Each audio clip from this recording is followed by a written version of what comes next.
Move towards the weekend in just a few minutes, but now let's check in again with Heidi.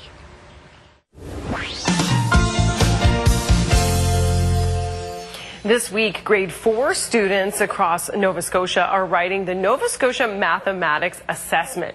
And Laura Lee Burgess of Oxford Learning joins us this morning to talk about what math literacy is and how to get it. Good morning. Good morning. Hi. Yeah, so what's the mathematics assessment? I guess it's a little test to see where they're at. It is. So that's being done right across the province. They assess all grade 4s in French immersion and English to see where their math skills are at this point. So their math literacy, yes, really. Exactly. So what is math literacy when we talk about that? What does that mean? So math literacy is the ability to problem solve, to reason, and to analyze information using numbers.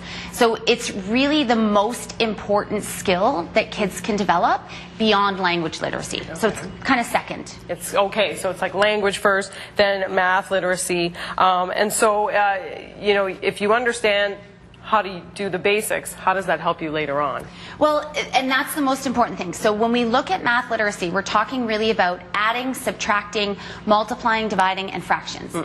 If kids can, you know, master those skills, then they are considered math literate. So they need those basic skills in order to develop, to continue to build on those skills and develop higher concepts and understand what they're doing. Especially as they move into further grades then. That's right. Okay, so how do you know perhaps if your child is not achieving math literacy, and what do you do about it? So one of the things you can do is, you know, you really want math to be fun, because a lot of kids struggle with math because they are afraid they feel like they can't do it. So they lack confidence.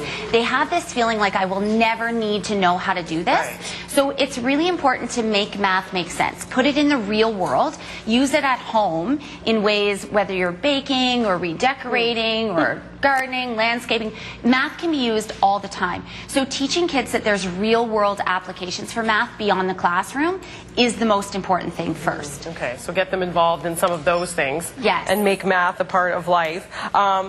If it's still challenging, what are some exercises or things you can do, tools you can use in order to help out?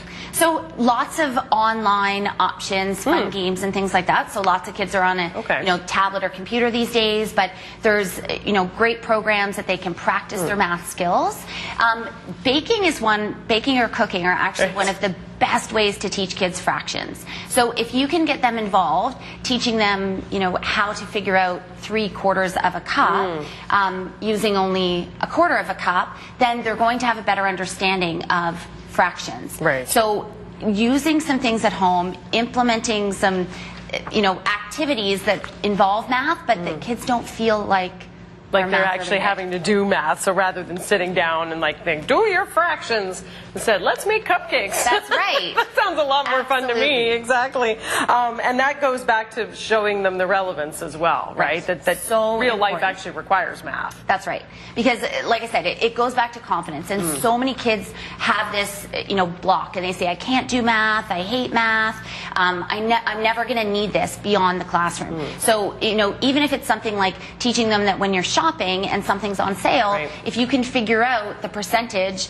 that you're going to get off or the tax on top of that, you'll know that you have enough money. So dollar store is a great way. You know, take them to the dollar store, give them a couple of dollars, and help them to figure out how much an item is going to cost with tax. Yeah. See, that's real life. And also a good tip for parents, watch your own words. What does that mean? Be very careful how you refer to math.